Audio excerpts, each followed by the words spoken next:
Last बताओ। 4 कोण लिखे थे, पहला बताओ उत्तर और पूर्व में बनने वाला कौन सा था? उत्तर और पूर्व में बनने वाला ईशान कोण। दूसरा आपने पढ़ा था दक्षिण और पूर्व के मध्य बनने वाला दक्षिण पूर्व आग्नेय। तीसरा पढ़ा था दक्षिण और पश्चिम के मध्य बनने वाला नैऋत्य। और चौथा आपने पढ़ा था उत्तर और पश्चिम के मध्य बनने वाला वायव्य। 4 कोण पढ़े थे, चारों के नाम आप अच्छे से याद रखना। अक्सर एक प्रश्न पूछा जाता है, प्रश्न किस तरीके से आएगा, तो एक प्रश्न लिखो, निम्न को सुमेलित कीजिए। प्रश्न क्या लिखेंगे? निम्न को सुमेलित कीजिए। क्या करना है? सुमेलित। ठीक है, सुमेलित कीजिए। सुमेलित में ऑप्शन ए लिखो इधर, उत्तर पूर्व के मध्य, उत्तर पूर्व के मध्य। बी में लिखो दक्षिण पूर्व के मध्य।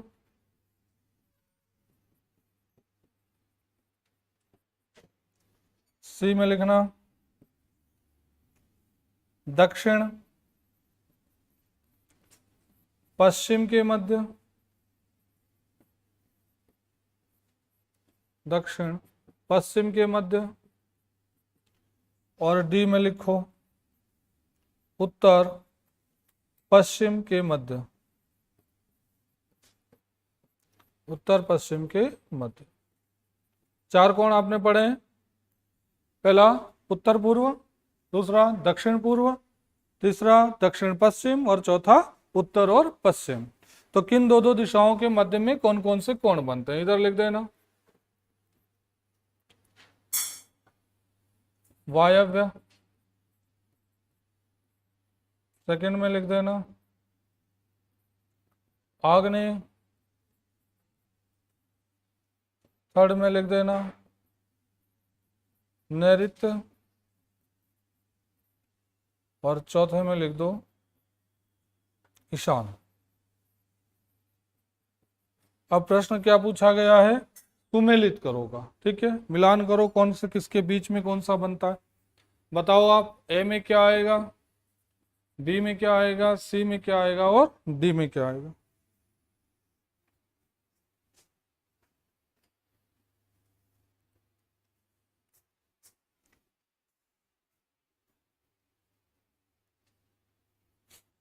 ठीक है, चारों एक साथ पूछ लेगा तो सुमेलित करना है। हाँ भाई,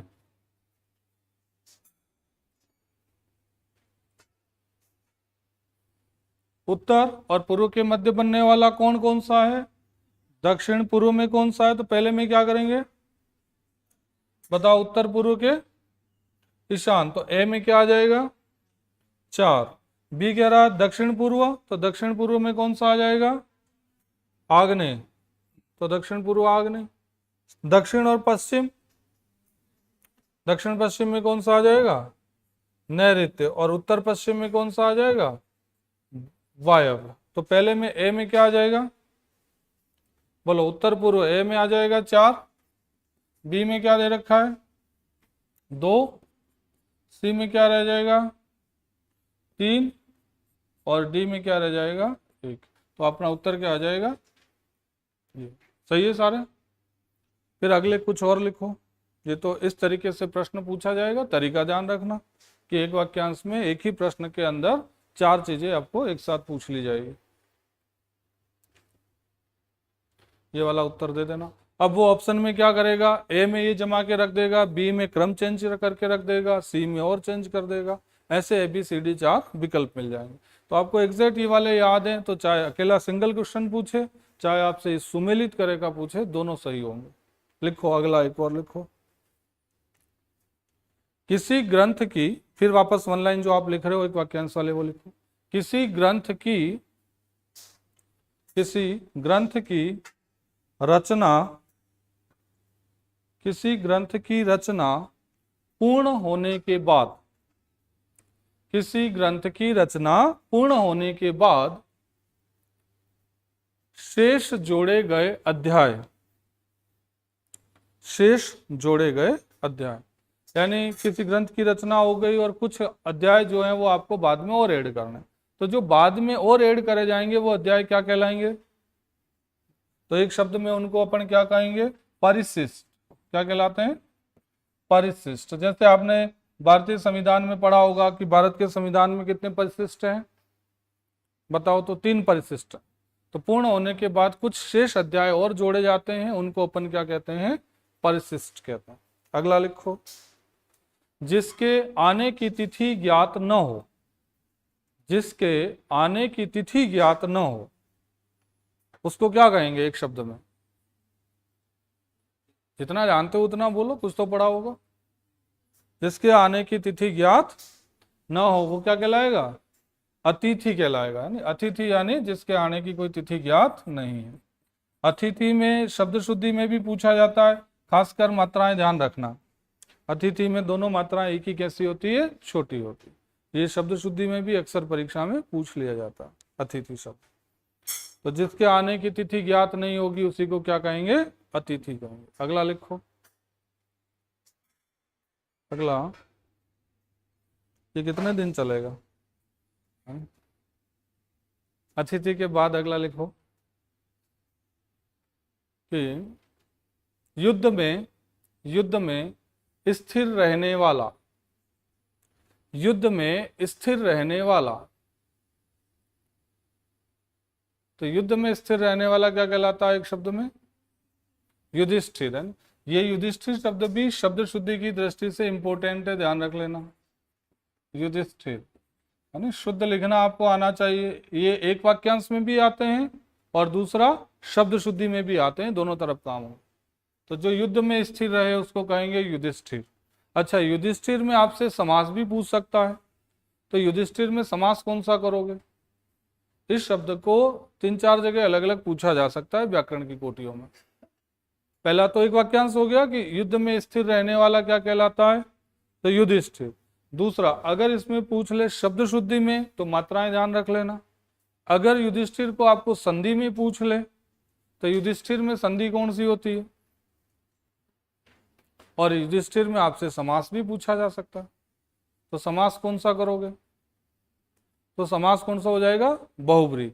और बहुब्री में क्या होगा कि युद्ध में स्थिर रहने वाला है जो वह, और जो युद्ध में स्थिर रहने वाला उसको अन्य अर्थ क्या निकलेगा इसका? तो धर्मराज। क्या लिखोगे? तो युद्ध में स्थिर रहने वाला है जो वह, अर्थात कौन? धर्मराज। तो समास आप इसमें कौन सा कर दोगे? बहुब्री समास। शब्द शुद्धि में मात्राएं ध्यान रखनी है और एक वाक्यांश में इसका जो विग्रह है वही ध्यान रखना। अगला लिखो, युधिष्ठिर के बाद संधि में भी पूछा जाता है, ध्यान रखना है। मतैक्य में संधि कौन सी होती है ना? एक शब्द में जो जो नियम लागू होते हैं वो सब ध्यान रखना। एक वाक्यांश में तो अपन क्या कहेंगे कि जिसके विचारों में मतभेद न हो, उसको न को अंडरलाइन कर देना है, उसको अपन क्या कहते हैं? मतैक्य। और अगर इसको आपसे कहाँ पूछ ले? संधि में, तो इसका विच्छेद क्या करोगे? मत प्लस ऐक्य। और मत प्लस ऐक्य में संधि है तो संधि का नाम क्या बताओगे? मतैक्य में अ या आ के साथ ए या ऐ जुड़ता है तो क्या बनता है? ऐ बनता है। और ऐ कौन सी संधि में बनता है? तो वृद्धि संधि में। तो इसमें संधि कौन सी हो जाएगी? वृद्धि संधि हो जाएगी। ये भी साथ में ध्यान रख लेना। अगला लिखो, जिसे प्रमाण सहित सिद्ध, जिसे प्रमाण सहित सिद्ध नहीं किया जा सकता है, जिसे प्रमाण सहित सिद्ध नहीं किया जा सकता है उसको क्या कहेंगे? जिसे प्रमाण सहित सिद्ध नहीं किया जा सकता है उसे एक शब्द में क्या बोलोगे? भाई एक तो सामान्य अर्थ तो आप जानते होंगे नहीं, जिसको प्रमाण के साथ सिद्ध नहीं कर सकते हैं उसको क्या कहते हैं? अप्रामाणिक कहते हैं। तो अगर विकल्प में अप्रामाणिक नहीं मिलता है तो और क्या कह सकते हैं? क्योंकि अप्रामाणिक जो है वो सामान्य शब्द है, हर कोई जानता। तो जो कॉमन शब्द होंगे वो आपको वहां पर परीक्षा में नहीं देगा। तो अप्रामाणिक को और क्या कह सकते हैं? तो एक तो अप्रामाणिक आप जो कह रहे हो वो सही है कि प्रमाण सहित जिसको सिद्ध नहीं किया जा सकता उसको कहते हैं अप्रामाणिक। और दूसरा क्या, अगर अप्रामाणिक आपको ऑप्शन में नहीं मिले तो और क्या कहेंगे इसको, तो इसको कहेंगे अप्रमेय। ये याद रखना खासकर, अप्रमेय इंपॉर्टेंट। क्या कहोगे, अप्रमेय। तो जो मिले वो ठीक है, देख लेना जो विकल्प में मिल जाता है वो सही है। कल आपने 3 तरह की अग्नियां लिखी हैं, बताओ दावानल किसे कहोगे, दावानल है ना, जंगल में लगने वाली आग। और बड़वानल किसको कहोगे, समुद्र में लगने वाली आग। और पेट में लगने वाली आग क्या कहलाएगी, जठरानल। तो 3 तरह की तो अग्नियां, और 4 आपने लिखे हैं कोण, है ना, ये मोस्ट इंपोर्टेंट है, ध्यान रखना। और आपने पहले पढ़ा है कि गद्य पद्य मिश्रित रचना को क्या कहेंगे, चंपू काव्य, है ना, जो ऐसी रचना जो गद्य और पद्य दोनों में होती। पूर्ण सूर्य और चंद्र ग्रहण की घटना क्या कहलाएगी, पूर्ण सूर्य और चंद्र ग्रहण की घटना, उसके लिए एक शब्द क्या लिखा आपने, बताओ। पूर्ण सूर्य और चंद्र ग्रहण की घटना, वापस नहीं पढ़ा कर जाके, तो खग्रास, उसको क्या कहते हैं, खग्रास कहते हैं, पूर्ण सूर्य और चंद्र ग्रहण की घटना। बताओ गजट में प्रकाशित होने वाली सूचना क्या कहलाती है, अधिसूचना। और कोई पत्र लिखवाया था, कौन सा पत्र, अनुस्मारक। अनुस्मारक पत्र किसे कहेंगे, पहले लिखे गए पत्र का निश्चित समय में जवाब नहीं मिलता है तो पुनः जो लिखा जाता है वो क्या कहलाता है, अनुस्मारक पत्र, यानी पहले लिखे गए पत्र की याद दिलाना। अगला लिखो इधर, एक और लिखो, परंपरा से चली आ रही उक्ति, उक्ति का मतलब होता है कथन, परंपरा से चली आ रही उक्ति, ऐसी उक्ति जो परंपरा से चली आ रही है उसको एक शब्द में क्या कहेंगे, परंपरा से चली आ रही उक्ति। तो क्या कहलाएगी परंपरा से चली आ रही उक्ति, एक शब्द में क्या बोलोगे, परंपरा से चली आ रही उक्ति क्या कहलाएगी, तो अनुश्रुति। शब्द सुना है पहले, अनुश्रुति। तो परंपरा से चली आ रही जो उक्ति होती है उसको हम एक शब्द में क्या कहते हैं, अनुश्रुति। यानी अपने बाप दादाओं के समय से जो बातें चली आ रही है और आज भी हम उन बातों का क्या कर रहे हैं, अनुसरण, तो वो पंक्तियां सारी क्या कहलाती है, अनुश्रुति। अगला लिखो, संध्या और रात्रि के मध्य का समय, संध्या और रात्रि के मध्य का समय, है ना, संध्या और रात्रि, शाम और रात के बीच के समय को क्या कहा जाएगा, संध्या और रात्रि के मध्य का समय। बोलो क्या कहोगे, संध्या और रात्रि के मध्य का समय जो होता है वो एक शब्द में क्या कहलाता है, प्रदोष। क्या बोलेंगे, प्रदोष। संध्या और रात्रि के मध्य का समय प्रदोष। अगला लिखो, बिना पलक झपकाए, पलके नहीं गिरानी है ना, वो क्या कहलाता है एक शब्द में, बिना पलक झपकाए, उसके लिए कोई एक शब्द आएगा, बिना पलक झपकाए, क्या बोलोगे, तो बिना पलक झपकाए को क्या कहा जाता है, अनिमेष। क्या कहेंगे, अनिमेष। और अनिमेष विकल्प में नहीं मिलता है तो और क्या कहते हैं इसको, निर्निमेष, अनिमेष या निर्निमेष, ये बात ध्यान रखें, बिना पलक झपकाए, अनिमेष या निर्निमेष। पहले वाली पंक्तियां सारी याद कर ली, बताओ अवीरा किसे कहेंगे, अवीरा, ऐसी स्त्री जिसके पति व पुत्र दोनों की क्या हो चुकी है, मृत्यु हो चुकी है, वो क्या कहलाएगी, अवीरा। और अवीरा का विलोम क्या पड़ा था, पुरंदरी, ऐसी स्त्री जिसके पति व पुत्र दोनों क्या हैं, जीवित हैं। एक पढ़ा था आपने प्रोषित पति का, बताओ प्रोषित पति का किसे कहोगे, तो वैसी स्त्री जिसका पति अभी भी कहाँ गया है, विदेश गया, वो क्या कहलाएगी, प्रोषित पति का। और आगत पति का किसे कहेंगे, तो ऐसी स्त्री जिसका पति अभी भी विदेश से कहाँ आया है, घर आया है। अगला लिखो, एक क्षितिज लिखा था, क्षितिज किसे कहेंगे, क्षितिज, तो धरती और आसमान जहां मिलते हुए दिखाई देते हैं वो बिंदु क्या कहलाता है? क्षितिज कहलाता। अगला लिखो, वह शिष्य वह शिष्य जो गुरु के समीप रहकर, वह शिष्य जो गुरु के समीप रहकर या साथ रहकर, समीप भी लिख सकते हैं, साथ भी लिख सकते हैं, समीप रहकर या साथ रहकर शिक्षा प्राप्त करते हैं। तो ऐसा शिष्य जो गुरु के साथ रहकर शिक्षा प्राप्त करता है वो शिष्य क्या कहलाएगा? एक शब्द में क्या कहोगे? तो उसको एक शब्द में क्या कहा जाता है? अंतःवासी। क्या कहते हैं? अंतःवासी। अंतःवासी किसे कहोगे? तो ऐसा शिष्य जो किसके साथ रहकर शिक्षा ग्रहण करता है? गुरु के समीप या गुरु के साथ रहकर, है ना, वो कहलाता है अंतःवासी। सारे महत्वपूर्ण शब्द हैं परीक्षा की दृष्टि से, एक एक शब्द आपको ये याद करना। अगला लिखो, बताओ, पहले आपने लिखा आदित्य का। आदित्य का क्या मतलब हुआ? तो पर्वत के ऊपर की समतल भूमि, और पर्वत के नीचे की समतल भूमि क्या कहलाएगी? उपत्यका, है ना, वो भी दोनों बातें ध्यान रखना। और अंतःवासी महत्वपूर्ण है, निर्निमेष या अनिमेष ध्यान रखना। एक पढ़ा था पिष्ट पेषण। पिष्ट पेषण किसे कहोगे? हाँ, कही हुई बात को बार बार कहना। अगला लिखो, एक और, जो लेखन कार्य करके जीवन यापन करता है। तो लेखन कार्य करके जो जीवन यापन करता है उसको क्या कहा जाता है? जो लेखन कार्य करके जीवन यापन करता है उसको एक शब्द में क्या बोलेंगे? तो लेखक तो इसलिए नहीं कहेंगे कि जरूरी नहीं है कि उसके जीवन यापन का आधार केवल क्या है? लिखना। ये एक अध्यापक है, वो भी तो लेखक हो सकता है। तो उसका व्यवसाय, तो मूल व्यवसाय क्या हो गया? उसका अध्यापन कार्य हो गया।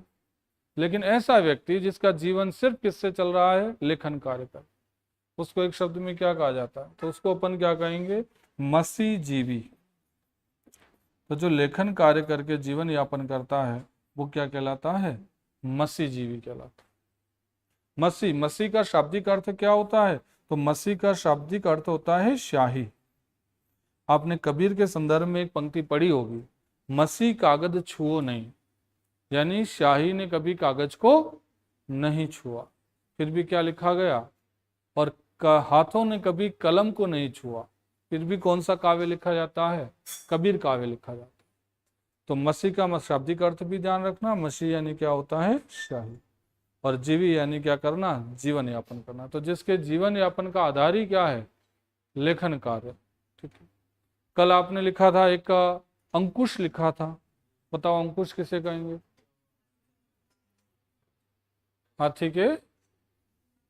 हाथी को हाँकने का हथियार जो था वो क्या कहलाता है? अंकुश कहलाता है। अगला लिखो,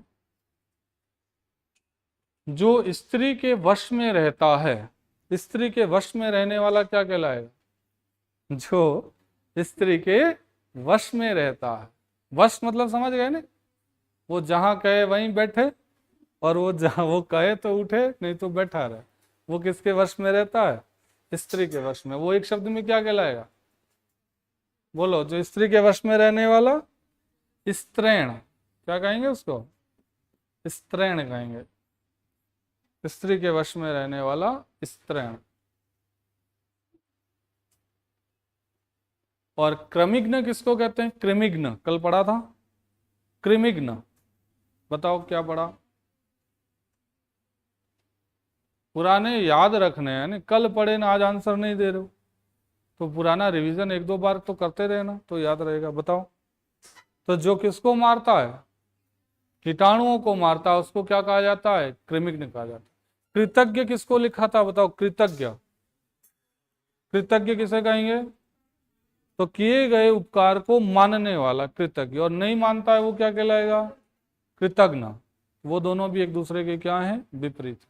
बाकी ये सारे महत्वपूर्ण शब्द हैं, इससे पहले अपन ने बहुत सारे लिख दिए हैं, तो जितने लिखे हैं ये सारे आपको मुख ज़बानी याद होने चाहिए। एक और लिख दो, जिसे वाणी में व्यक्त नहीं किया जा सकता, जिसे वाणी में व्यक्त नहीं किया जा सकता।